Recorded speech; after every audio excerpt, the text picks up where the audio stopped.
Hello viewers, welcome to filmi craft. நான் உங்கள் அருண்.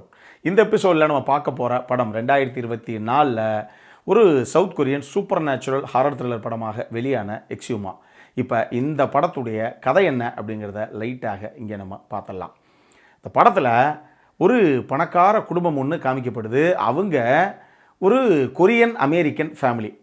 அந்த குடும்பத்தில் இப்போ தலைவராக இருக்கிறவர் யார் அப்படின்னா பார்க் ஜியோங் அப்படின்னு சொல்லி ஒரு நபர் தான்.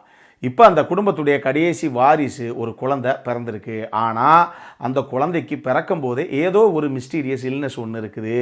அதை மெடிக்கலி நம்ம சரி பண்ணவே முடியாதுங்க, இது வேறு ஏதோ பிரச்சனை அப்படிங்கிற மாதிரி கதைக்களம் போகுது. இப்போ எப்படி இந்த குழந்தைக்கு இந்த பிரச்சனை வந்துச்சு, இதை சால்வ் பண்ணுறதுக்கு என்ன தான் சொல்யூஷன் அப்படின்னு சொல்லி அந்த பணக்காரர் இருக்காரு, அவர் 2 பேர்த்த ஹையர் பண்ணுறாரு. ஹாரிம் போங்கில் அப்படின்னு சொல்லி 2 பேர்.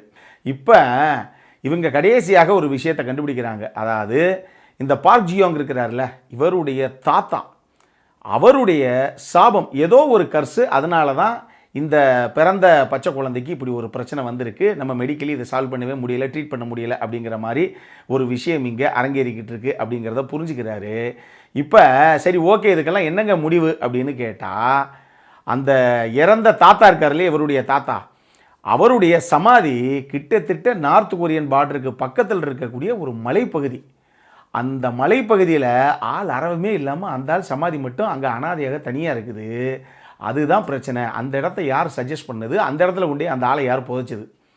முதல்ல அந்த சமாதியை அங்கேருந்து மூவ் பண்ணணும். அதாவது சமாதியை மூவ் பண்ணணும் அப்படிங்கிறத விட சமாதியை உடைச்சி உள்ளே இருக்கக்கூடிய அந்த காஃபினை எடுத்து நீங்கள் அதை கிரிமேட் பண்ணிவிடுங்க, அப்போ தான் உங்களுக்கு இந்த சாப விமோச்சனம் கிடைக்கும் அப்படின்னு கண்டுபிடிக்கிறாங்க.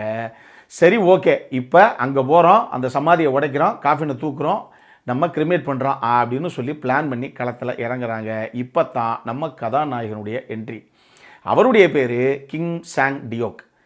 இவர் அங்கே வந்து எல்லாரும் அங்கே இருக்கிறாங்க. அப்போ நம்மளால் அங்கே வர்றாப்புல கிம் அந்த ஸ்பாட்டுக்கு வந்த உடனே, இல்லைங்க இங்கே ஏதோ ரொம்ப பேடான ஒரு வைப் இருக்குது, நல்லா பார்த்தீங்களா, ஒரே ஒரு சமாதி, இந்த அளவுக்கு ஆளரவமே இல்லாத ஒரு மலைப்பகுதியில் ஒரே ஒரு சமாதி மட்டும் தன்னந்தனியாக இருக்குது.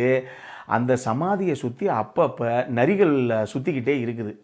இது ஒரு நல்ல சகுனமே சைகையே கிடையாது. இந்த சமாதியை நம்ம உடைக்கவும் முடியாது, உள்ளே இருக்க காஃபினை நம்ம மூவ் பண்ணவும் முடியாது. அப்படி பண்ணோம் அப்படின்னா கண்டிப்பாக உயிர் பலிகள் நம்மளுடைய டீமுக்குள்ளேயே அரங்கேறும் அப்படின்னு பயந்து, இந்த விளையாட்டுக்கு நான் வரல, நீங்கள் யாரையோ வச்சு மூவ் பண்ணிக்கோங்க அப்படின்னு நம்ம கதாநாயகன் ஸ்பாட்டை விட்டு கிளம்புறாப்புல. அப்போ இந்த ஹாரிம் இருக்காங்கல்ல, அவங்க சொல்கிறாங்க, இங்கே பாருங்க சார், ஒன்றும் பிரச்சனை இல்லை, பிரச்சனைன்னு ஒன்று இருந்துச்சுனாவே கண்டிப்பாக அதுக்கு தீர்வுன்னு ஒன்று இருக்கும், நீங்கள் ஏன் பயப்படுறீங்க? நான் என்ன சொல்கிறேன், நீங்கள் இந்த சமாதியை உடைச்சி காஃபினை மூவ் பண்ணுற அந்த வேலையை மட்டும் உங்கள் ஆளுகளை வச்சு பார்த்துக்கங்க.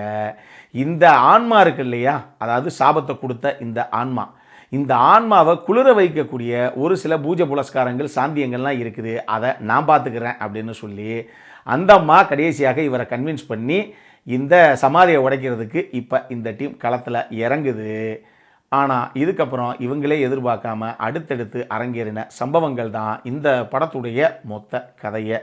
இந்த படத்தை பொறுத்தளவுக்கு இயக்குனர் இந்த படத்தை ஒரு clean slate super natural horror படம்னா பொதுவாக அந்த ஹாரர் எலமெண்ட்ஸு, அதில் இருக்கக்கூடிய ஜம்ப் ஸ்கேர்ஸ் இதெல்லாம் எப்படி ஒர்க் அவுட் ஆகுமோ, இந்த மாதிரி வழக்கமான ஒரு படமாக ப்ரெசென்ட் பண்ணாமல் இதை கொஞ்சம் வித்தியாசமான படமாக நம்ம ப்ரெசென்ட் பண்ணலாம்.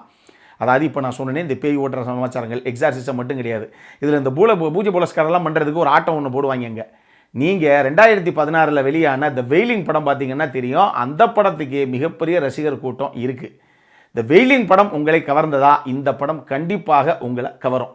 அதே மாதிரி ஒரு பாணியில் இருக்கக்கூடிய படம் தான் இது. அதில் கொஞ்சம் இன்வெஸ்டிகேஷன் அப்படி இப்படின்னு போகணும்னு வச்சுக்கோங்களேன், அந்த சமாச்சாரங்கள்லாம் அந்த கதைக்குள்ளே கிடையாது. ஆனால் இந்த வெயிலிங் படம் பார்த்தீங்கன்னா கூட அப்படியே நம்ம என்னவோ கட்டிலுக்கடியிலேருந்து சோஃபாலேருந்து மேலே தூக்கி காலை வைக்கிற மாதிரி அப்படியெல்லாம் பில்டப் எதுவுமே இருக்காது.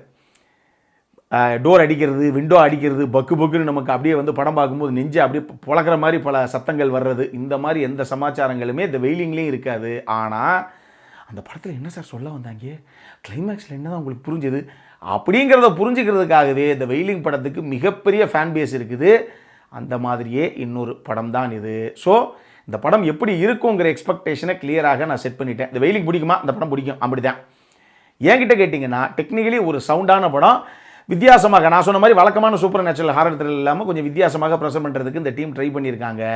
நம்மளுடைய வேவ்லென்த் சீரியல் ஒரு தடவை பார்க்கணும் அப்படின்னா பார்க்கலாம். டெஃபினட்டாக ஒரு டிஃப்ரெண்ட்டான சூப்பர் நேச்சுரல் ஹாரர் த்ரில்லர் படமாக இது இருக்கும். சாய் மின்சிக், தானே தலைவன் சாய் மின்சிக் தான் படத்தில் ஹீரோவாக பண்ணியிருக்காப்புல, அட்டகாசமாக பண்ணியிருப்பாப்புல. ஆனால் உண்மையை சொல்லணும் அப்படின்னா அவரெல்லாம் வேறு லெவல் ஆக்டருங்க. அவருக்கு தீனி போடுற அளவுக்கெல்லாம் பெரிய பர்ஃபார்மன்ஸுக்கான ஸ்கோப்பெல்லாம் அந்த கதைக்குள்ளே கிடையாது. ரொம்ப சிம்பிளாக பண்ணிட்டு போயிருக்காரு. எனக்கு அந்த சப்போர்ட்டிங் காஸ்ட்டில் பண்ண அந்த ஹாரிம், அந்த ரோலாக ப்ளே பண்ண ஆக்ட்ரஸ் ஆகட்டும், போங்கில் அந்த கதாபாத்திரத்தை ப்ளே பண்ண அந்த ஆக்டர் ஆகட்டும், பார்க் ஜியோங் நான் சொல்கிறேன் அந்த பணக்கார குடும்பத்துடைய தலைவர், அந்த கதாபாத்திரத்தை ப்ளே பண்ண அந்த ஆக்டர் ஆகட்டும்னு எல்லாரும் சூப்பராகவே பண்ணியிருந்தாங்க. அவங்களுடைய கதாபாத்திரத்தை சினிமோட்டோகிராஃபியும் சரி, இந்த படத்தில் அந்த ஒரு டார்க் டோனை செட் பண்ணியிருப்பாங்க. படத்தில் ஏற்கனவே பாதி நைட் சீக்வன்ஸ் தான் வச்சுக்கோங்களேன்.